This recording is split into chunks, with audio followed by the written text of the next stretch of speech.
Viewers welcome back on program. So viewers ਗੱਲਬਾਤ ਕਰਨ ਜਾ ਰਹੇ ਹਾਂ ਕਿ ਪਿਛਲੇ ਦਿਨੀ ਅੱਡ-ਅੱਡ ਜਮਹੂਰੀ ਮੁਲਕਾਂ ਦੇ ਪ੍ਰਧਾਨਾਂ ਅਤੇ ਪ੍ਰਧਾਨ ਮੰਤਰੀਆਂ ਨੂੰ ਸੰਬੋਧਨ ਕਰਦਿਆਂ ਪ੍ਰਧਾਨ ਮੰਤਰੀ ਮੋਦੀ ਨੇ ਕਿਹਾ ਕਿ ਭਾਰਤ ਦੁਨੀਆ ਦੀਆਂ ਸਭ ਡੈਮੋਕ੍ਰੇਸੀਆਂ ਦੀ ਮਾਂ ਹੈ। ਸੋ ਹਕੀਕਤ ਇਹ ਹੈ ਕਿ ਭਾਰਤ ਡੈਮੋਕ੍ਰੇਸੀ ਦਾ ਕਾਤਲ ਹੈ ਅਤੇ ਆਰਐਸਐਸ ਹਿੰਦੂਤਵੀ ਦੰਭੀ ਪੁਣੇ ਦਾ ਬਾਪ ਹੈ। ਸੋ ਇਸ ਬਾਰੇ ਆਪਾਂ ਗੱਲਬਾਤ ਕਰਨ ਜਾ ਰਹੇ ਹਾਂ। ਸੋ ਅਸੀਂ ਚਾਹਾਂਗੇ ਕਿ ਤੁਸੀਂ ਇਸੇ ਤਰ੍ਹਾਂ ਬਣੇ ਰਹਿਣਾ।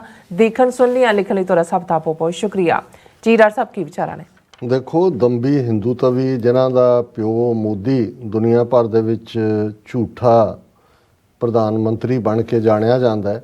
अजकल उन्होंने एक नवी डेफिनेशन शुरू की है। पहला तो 75 साल झूठ बोलते रहे कि जी इंडिया दा largest democracy in the world, इन्हां लई सिर्फ वोटां पवा लेना ही डेमोक्रेसी है, बाकी की उत्थे हुंदा है अमल। पर हुण उन्हें कहना शुरू किया जी नहीं असी सिर्फ लार्जेस्ट तक नहीं, वो तो आबादी नाल जुड़दा है। We are the mother of all democracies. और पिछले दिनों एक इन्हां ने leader level plenary on democracy दे उत्ते एक फंक्शन होया जिहदे च प्रेजिडेंट बाइडन भी सी, कोस्टारिका दे प्रेजिडेंट रोड्रिगो शैवरोब सी, ज़ैम्बिया दा प्रेजिडेंट हकैंडे सी, नीदरलैंड का मार्क रुटे सी ते साउथ कोरिया का प्रेजिडेंट यून सो। और इस दे उत्ते जिहड़ा बोलते हैं मोदी ने कहा कि जी our epic Mahabharata describes the first duty of citizens as choosing their own leader. Our sacred Veda speak of political power being exercised by broad based consultative bodies. There is also many historical evidences of republic states in ancient India where rulers were not hereditary. India indeed is the mother of democracy.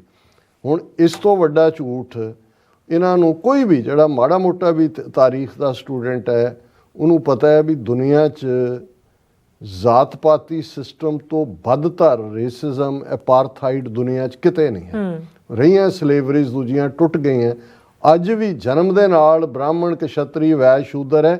ਔਰ ਇਹ ਦੁਨੀਆ ਦੇ ਸਾਹਮਣੇ ਦੰਭੀ ਆਦਮੀ ਇਸ level ਦਾ ਝੂਠ ਬੋਲ ਰਿਹਾ ਕਿ ਜੀ ਇਹ ਜਦੋਂ ਦੁਨੀਆ 'ਚ ਕੁਛ ਨਹੀਂ ਸੀ, ਇਹ ਦੇਖੋ ਅਸੀਂ ਲੋਕਾਂ ਨੂੰ ਹੱਕ ਦਿੱਤਾ ਹੋਇਆ ਸੀ ਵੀ ਕੀ ਚੁਣਨਾ ਹੈ ਲੀਡਰ ਉਹਨਾਂ ਨੇ, ਇਸ ਲਈ ਅਸੀਂ ਮਦਰ ਆਫ ਆਲ ਡੈਮੋਕ੍ਰੇਸੀਜ਼ ਹੈ। ਇਹ ਚੈਲੰਜ ਕਰ ਰਿਹਾ ਕਿਉਂਕਿ ਬਹੁਤ ਵਾਰੀ ਹੁੰਦਾ ਹੈ ਕਿ ਜੀ ਜਿਹੜਾ ਓਲਡ ਗ੍ਰੀਸ ਸੀ ਜਦੋਂ ਏਥਨ ਸੁਕਰਾਤ ਦੇ ਜ਼ਮਾਨੇ 'ਚ 2500 ਸਾਲ ਪਹਿਲਾਂ, ਕਿਉਂਕਿ ਡੈਮੋਕ੍ਰੇਸੀ ਦਾ ਜਿਹੜਾ ਜਨਮ ਹੈ ਉਹ ਉੱਥੇ ਮੰਨਿਆ ਜਾਂਦਾ ਹੈ ਕਿ ਇਸ ਲੈਵਲ ਦੇ ਉੱਤੇ ਇਹ ਇਸ ਲੈਵਲ ਦਾ ਦੰਭੀਪੁਣਾ। ਇਹਦੇ ਬਾਵਜੂਦ ਕਿ ਜਦੋਂ ਇਹਨਾਂ ਨੂੰ ਐਡਰੈਸ ਕਰ ਰਿਹਾ, ਪੰਜਾਬ ਸਾਰਾ ਕੱਟ ਆਫ ਕੀਤਾ ਹੋਇਆ ਦੁਨੀਆ ਨਾਲੋਂ, ਇੰਟਰਨੈਟ ਹੈ ਨਹੀਂ, ਸਿਵਲ ਲਿਬਰਟੀਜ਼ ਖਤਮ ਕੀਤੀਆਂ ਹੋਈਆਂ ਨੇ, ਰਾਈਟ ਟੂ ਅਸੈਂਬਲੀ ਖਤਮ ਕੀਤਾ ਹੋਇਆ, ਸੋਸ਼ਲ ਮੀਡੀਆ ਦੂਜਾ ਵੀ ਦੂਰ ਦੀ ਗੱਲ ਸੈਂਕੜਿਆਂ ਨੂੰ ਚੁੱਕਿਆ ਹੋਇਆ। ਔਰ ਜਦੋਂ ਅਸੀਂ ਇਹ ਦੇਖ ਰਹੇ ਹਾਂ ਕਿ ਇਸ ਸਭ ਦੇ ਬਾਵਜੂਦ ਇੱਕ ਤਾਂ ਇੰਡੀਆ ਤਾਂ ਮਰਡਰ ਆਫ ਡੈਮੋਕ੍ਰੇਸੀ ਹੈ, ਇਹਨੇ ਤਾਂ ਜਮਹੂਰੀਅਤ ਦਾ ਕਤਲ ਕੀਤਾ ਹੈ।